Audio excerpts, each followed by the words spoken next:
Peggy 18. Across the centuries, assassins and Templars wage a hidden war. One side fights for freedom, the other for control.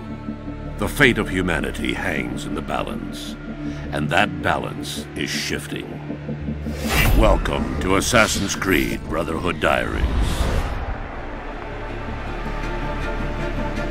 Assassin's Creed is about a grand battle between Templars and Assassins that is hidden behind the scenes of history. The Assassins are a force dedicated to maintaining and protecting our free will. And that sets them in direct opposition to the Templars, who are all about control. It's a very, very interesting universe where we have many levels of depth and many angles to explore. It's a totally immersive game where you get to relive amazing experience in a strong historical context.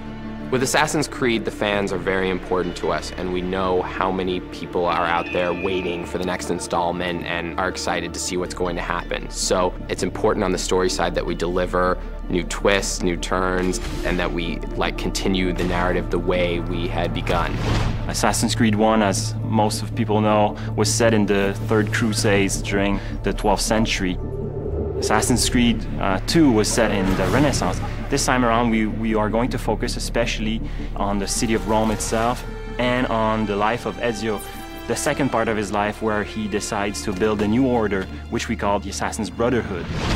So Ezio is initially just a young guy who finds himself forced into this world that he never knew existed. He's then exposed to this war between Templars and Assassins, and then struggles and fights to find his place in things. And it just so happens to be sort of at the side of the Assassins.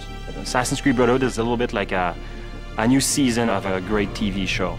Assassin's Creed Brotherhood starts off at exactly the moment that Assassin's Creed 2 ended.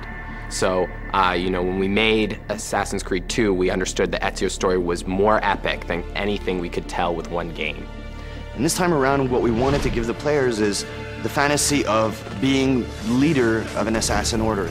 And it made sense for us to put the player in that position and have that extra responsibility of not only teaching them, but also recruiting them and molding the next generation of assassins. The player will be able to recruit new assassins, train them, and eventually send them on different types of missions. You will see many familiar faces in Assassin's Creed Brotherhood. Lots of characters that you knew before in Assassin's Creed 2 will return, but not necessarily the way you expect.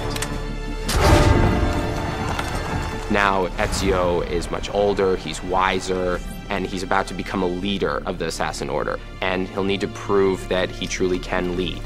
But things aren't going to go as planned. Next on the Brotherhood Diaries. We're introducing a fresh and unique multiplayer experience, so that's the first time we are doing that for the Assassin's Creed franchise. In Assassin's Creed Brotherhood, the player is going to get to actually create the Renaissance in Rome.